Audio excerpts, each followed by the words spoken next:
Hello friends. आज मैं आप लोगों के सामने लेकर आया हूँ डीआरडीओ सेप्टम का जो वैकेंसी आया है एडमिन एलाइड का, उसका मैं थोड़ा सा यहाँ पर ब्रीफ जानकारी दूंगा। कुछ लोगों को कन्फ्यूज़न है, उसको टीयर 2 टीयर 1 को लेकर के कन्फ्यूज़न है कि किसका फिजिकल फिटनेस टेस्ट होगा, किसका नहीं होगा और किसका टाइपिंग होगा। तो ये सब मैं यहाँ पे थोड़ा सा स्पष्ट करूँगा। तो फ्रेंड्स, ये वीडियो बहुत ही छोटी सी होगी, लेकिन इसमें आपको बहुत सारी जानकारी मिल जाएगी। तो पहले फ्रेंड्स, यहाँ पर जो पोस्ट है 1061 पोस्ट है और ये एडमिन एलाइड के लिए है, ठीक है ना, कैडर के लिए है। तो 7 को शुरू हुआ था, यानी कि 7 नवंबर को शुरू हुआ था, 7 दिसंबर को इसका लास्ट डेट है। तो थोड़ा सा ये ध्यान रखना है। और पोस्ट के बारे में आपको पता होगा, हिंदी टाइपिंग, इंग्लिश टाइपिंग, है ना। तो मैं सीधा मुद्दा पर आ जाता हूँ और यहाँ पर आप लोग को पॉइंट नंबर 3.8 समझ लीजिए, तो आपका समझिए सारी परेशानी दूर हो जाएगी।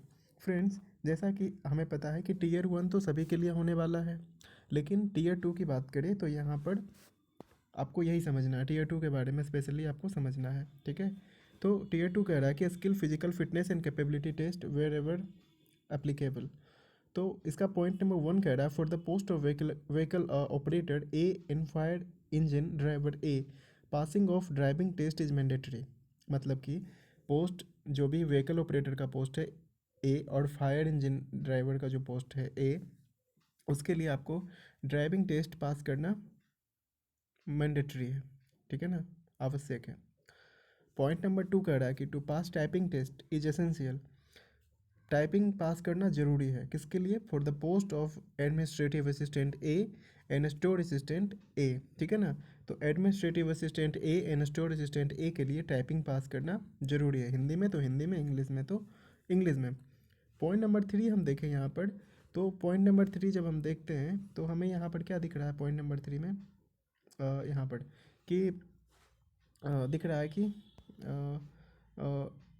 It is mandatory to pass the dictation, है ना, dictation and transcription test for the for the post of stenographer grade 1 and 2, ठीक है ना। 2 स्टेनोग्राफर का पोस्ट है, ग्रेड 1 ग्रेड 2, एक ग्रेजुएशन पर है और एक इंटर लेवल पर है, ठीक है। तो उसके लिए आपको डिक्टेशन एंड ट्रांसक्रिप्शन टेस्ट को पास करना है। सब क्वालिफाइंग है फ्रेंड्स, लेकिन इसको पास करना आवश्यक है। 4 नंबर में अगर हम बात करें तो for the post of security assistant, है ना, for the post of security assistant A fire engine driver A and fireman, it is mandatory to pass the physical fitness and capability test. तो दोस्तों, यहाँ पर सिक्योरिटी असिस्टेंट ए और fire engine driver ए के लिए physical fitness की भी आवश्यकता होगी।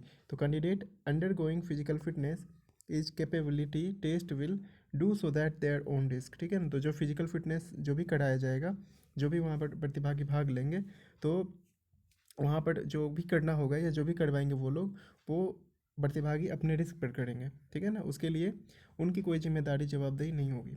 पॉइंट नंबर 5 कह रहा है क्या, it is also to be noted that schedule venue detailed instruction for tier 2, अगर यहाँ पर will be available on your website after declaration of tier 1।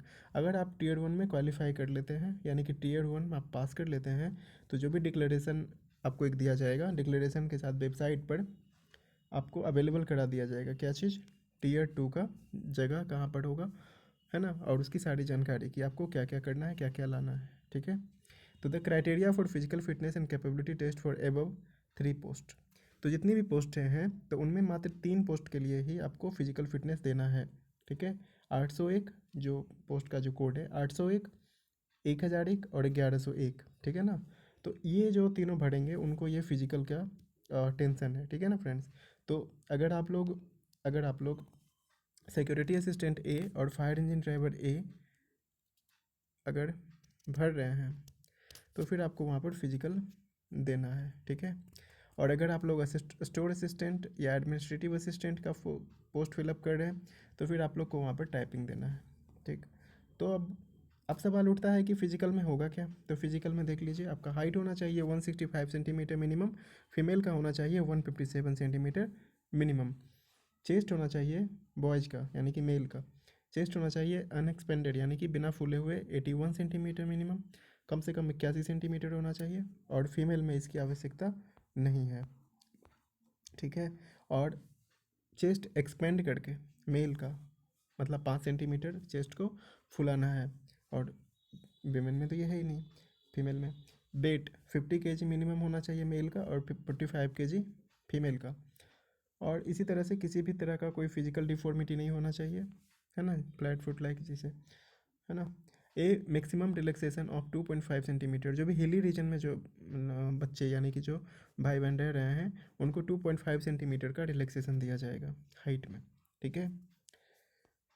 क्योंकि हिली क्लाइमेट के कारण ना उनका हाइट थोड़ा सा कम होता है, तो इसलिए उनको थोड़ा सा रिलैक्सेशन दिया जाता है। तो अब यहाँ पर है मेडिकल स्टैंडर्ड विजन होना चाहिए, ठीक है ना, 6x6 होना चाहिए, स्पष्ट मतलब दिखना चाहिए, और दोनों आंखों से दिखना चाहिए, और ना तो कलर ब्लाइंड और ना ही नाइट ब्लाइंड होना चाहिए, ठीक है ना। फिजिकल एंड्योरेंस में होना चाहिए रनिंग डिस्टेंस ऑफ, मतलब फिजिकल क्या करेंगे लड़के लोग, तो रनिंग करेंगे 1600 मीटर 7 मिनट में, और कैरिंग ए वेट 63.5 किलोग्राम उठा करके उनको चलना होगा 183 मीटर, ठीक है, 96 सेकेंड में। और ये सिर्फ फायरमैन पोस्ट के लिए है। 3 मीटर वर्टिकल रोप क्लाइंबिंग, यानी कि नीचे से ऊपर मतलब जाएंगे रस्सी पर चढ़ना, ठीक है ना, 3 मीटर चढ़ना खड़ा। 20 सिट अप्स और clearing 2.7 metres by ditch and landing on both foot, वही जिसको लॉन्ग जंप कहा जाता है, वो आपको 2.7 मीटर करना है। फीमेल के लिए यही चीज़ हो जाता है, running a distance of 800 metre in 5 minutes time, 5 minute में 800 मीटर करना है। Carrying a weight of 63.5 kg to distance of 183 metres within 96 second. तो 96 सेकेंड में इनको भी 183 मीटर जाना होगा 63.5 किलो का वेट उठाकर, ओनली फॉर फायरमैन के लिए। 2.5 मीटर वर्टिकल रोप क्लाइंबिंग, रस्सी पर चढ़ना होगा 2.5 मीटर का, और 15 सिटअप्स लगाना है इनको, जो कि बॉयज़ में 20 था, और 15 सिटअप्स लगाना है या फिर लॉन्ग जंप करना है, ओड है यहाँ पे ना, ठीक है। तो ओड मतलब ये दोनों में से कोई भी कर सकते हैं वो, और इसके लिए हर एक के लिए 3 चांस उनको दिया जाएगा। Other relaxation, there shall be 10% relaxation in the performance stand for the candidates having age more than 40 years, तो उनको 10% का रिलैक्सेशन दिया जाएगा, ठीक है। और अभी हम लोग ज़्यादा आगे बात नहीं करेंगे। तो ये मोड कुछ इंपॉर्टेंट चीज़ें थी जिसके बारे में कि कुछ लोग समझना चाह रहे होंगे, कन्फ्यूजन होगा ही। तो आई होप कि अब आप लोग का ये हो जो डाउट था क्लियर हो गया होगा कि किस पोस्ट के लिए क्या करना है, ठीक है फ्रेंड्स। तो मिलते हैं अगले वीडियो में, तब तक के लिए गुड बाय।